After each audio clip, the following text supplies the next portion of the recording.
اور مارکسیت کی تحریک کے زمانے میں شاعری نے اپنا راستہ بدل دیا تھا۔ شروع میں تو شاعری کو ان تحریکوں سے لگاؤ پیدا ہوتا ہے، لیکن بعد میں شاعری اور ان تحریکوں کے راستے بدل جاتے ہیں۔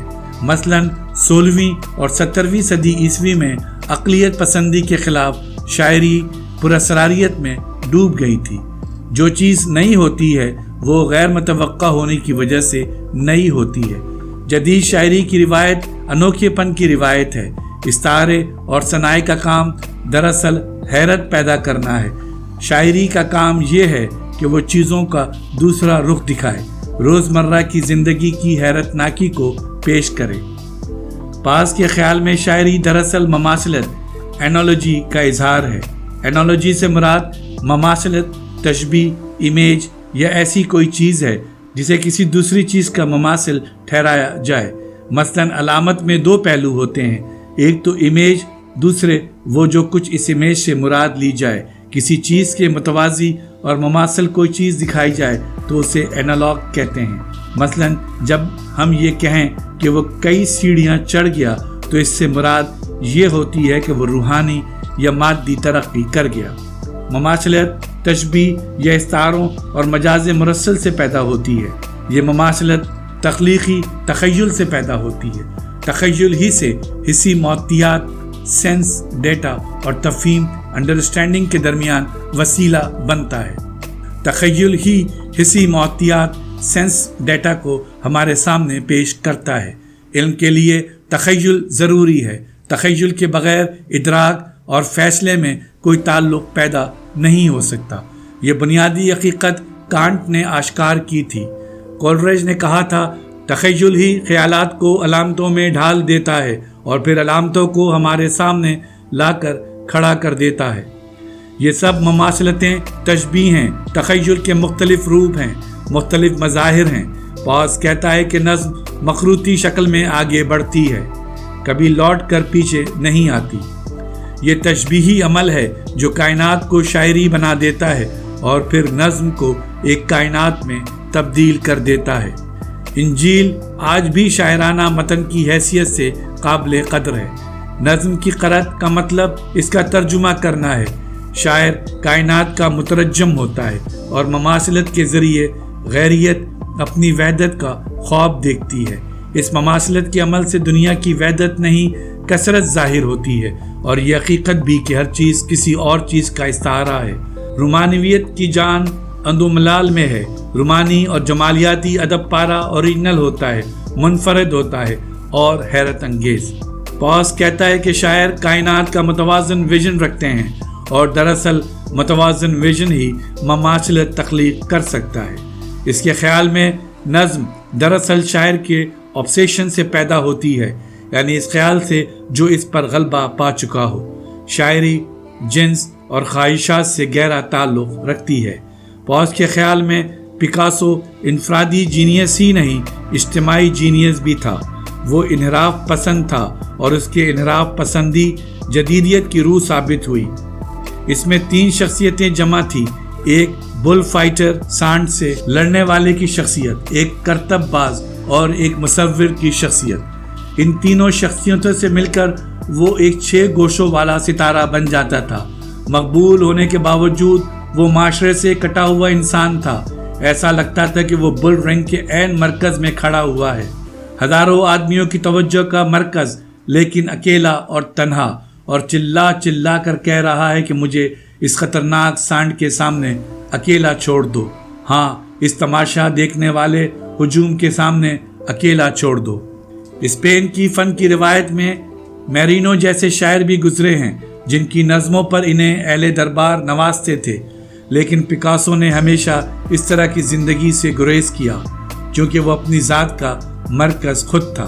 پاس کہتا ہے کہ شاعر کی شاعری خود اس کی ذات پر تنقید ہے، اسی طرح مصوری انسانی خد و خال پر تنقید ہے اور آرٹ فورم پر تنقید کو تو تنقید ہی کہتے ہیں۔ پاس کے خیال میں پکاسو کا حقیقت سے انحراف ہی دراصل حقیقت سے اس کی ہم آغوشی ہے۔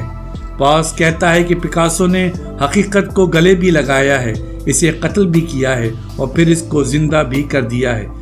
پاس کہتا ہے کہ خاص طور پر عورتوں کی قامت اور خد و خال پر اس نے حملے بھی کیے ہیں اور فتح بھی حاصل کی ہے۔ وہ کہتا ہے کہ پکاسو کی لائن چاقو کی طرح کاٹتی چلی جاتی ہے اور پھر خود اس کٹے ہوئے حصے کو اپنے جادو سے زندہ بھی کرتی جاتی ہے۔ جیسے ہی یہ لکیر آگے بڑھتی ہے، ہیئتوں کی ایک دنیا اچھل کر سامنے آ جاتی ہے، ایسی ہیئتیں جو ازل سے موجود ہیں، ان عناصر کی طرح جن کی کوئی تاریخ نہیں ہے، جیسے سمندر، آسمان، چٹانیں، درختوں کے جھنڈ، ننگے چاقو، چمچے، بائسیکل کے ہینڈل، یعنی ہر وہ چیز جو فطرت کی طرف جا رہی ہے، فطرت جو کبھی ساکت نہیں رہتی اور حرکت بھی نہیں کرتی، فطرت جو مصوری کی طرح تخلیق کرتی رہتی ہے اور خود اس تخلیق کو مٹاتی بھی رہتی ہے۔ پکاسو کی طرح کامیو بھی جدید عہد کی ایک منفرد آواز ہے۔ باغی اس کی مشہور کتاب ہے۔ باغی پر بحث کرتے ہوئے پاس کہتا ہے، اس کتاب کا فرانسیسی نام لاہوم ریولٹ ہے۔ اس کا صحیح ترجمہ ریبیل نہیں ہے، کیونکہ ریولٹ میں کچھ تلازمات ایسے بھی ہیں جو باغی میں نہیں ہوتے۔ بغاوت فوج کی ایک اصطلاح ہے۔ ریولٹ کے معنی بغاوت سے زیادہ انقلاب کے قریب ہیں۔ انقلاب انٹیلیکچول لفظ ہے، اس کے فلسفیانہ مفاہیم بھی ہیں۔ انقلاب وہ ریولٹ ہے جو کسی نظریے اور فلسفیانہ نظام میں بدل جاتا ہے۔ جب کوئی اطاعت قبول کرنے سے انکار کر دے تو ہم اسے بغاوت کہتے ہیں۔ بغاوت میں انسان ظلم اور ناانصافی کے خلاف اٹھ کھڑا ہوتا ہے۔ ہر انقلاب کا آغاز بغاوت یعنی ریولٹ سے ہوتا ہے۔ انقلاب فرانس کا آغاز بھی بغاوت سے ہوا تھا۔ باغیوں نے باسٹیل کا قید خانہ توڑ ڈالا تھا اور قیدی آزاد ہو گئے تھے۔ سارے انقلاب اسی طرح شروع ہوتے ہیں۔ ہر انقلاب میں فلسفہ اور مذہب کے عنصر ضرور شامل ہوتے ہیں۔ فلسفی کی طرح انقلاب کے اقتدار کا ماخذ عقل ہوتی ہے اور مذہب کی طرح انقلاب دنیا کی آفاقی تعبیر پیش کرتا ہے۔ اکتاویو پاز کہتا ہے کہ کامیو کی یہ کتاب اور زیادہ قابل قدر ہوتی اگر کامیو نے صحت مند بغاوت اور انقلاب میں فرق کیا ہوتا۔ 18ویں صدی سے ہوا یہ کہ بغاوت ایک نظام آمریت میں بدل گئی۔ شیطان جو بغاوت کی علامت ہے، اسے شاعروں اور فنکاروں کی کئی نسلوں نے پسند کیا ہے۔ یہ سمجھنا زیادہ مشکل نہیں ہے کہ انکار کیوں تخلیق ہوتا ہے۔ نفی یا انکار تشکیک اور تنقید کے ذریعے تخلیق میں حصہ لیتا ہے۔ کچھ چیزوں کو نکال کر، خارج کر کے یا چھوڑ کر ہم تخلیق میں حصہ لے سکتے ہیں۔ کچھ چیزوں کو حذف کر دینا تخلیق کے لیے ضروری ہوتا ہے۔ اس کی بہترین مثال فن عمارت میں ایلوویرا کے غاروں میں ملتی ہے۔ کچھ پتھروں کو تخلیقی اغراض کے لیے اپنی جگہ سے ہٹا دینے سے اور کچھ پتھروں کو کاٹنے سے عمارت کی ہیئت برآمد ہو جاتی ہے۔ یہ اخراج یا حذف کرنے کا عمل عین تخلیقی ہوتا ہے۔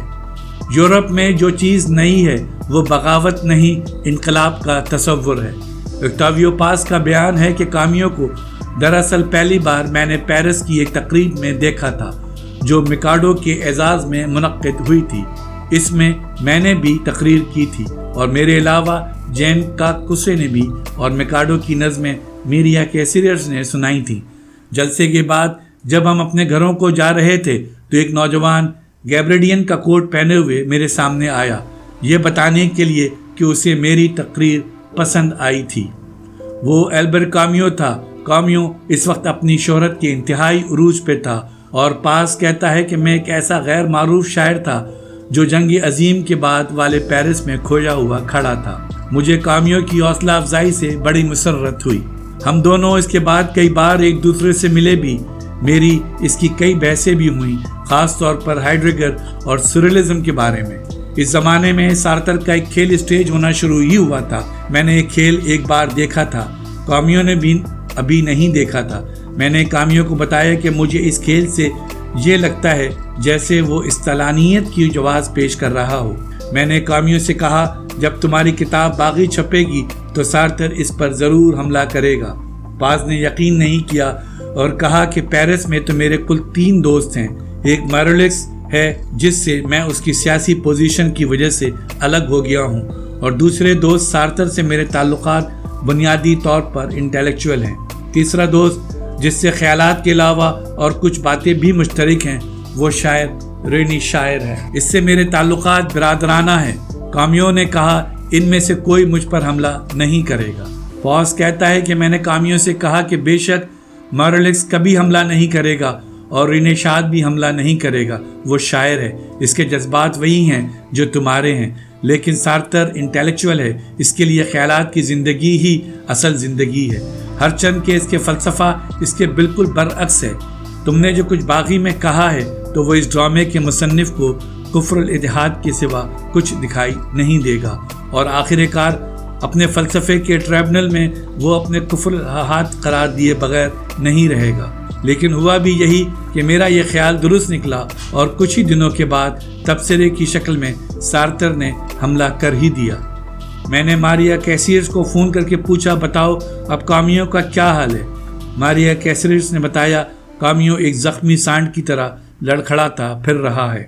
اوکٹاویو پاس کہتا ہے کہ سارے مباحث کے بعد یہی نتیجہ نکلتا ہے کہ مارکسزم میں جو چیز بچانے کے لائق ہے وہ دوسروں میں دلچسپی ہے۔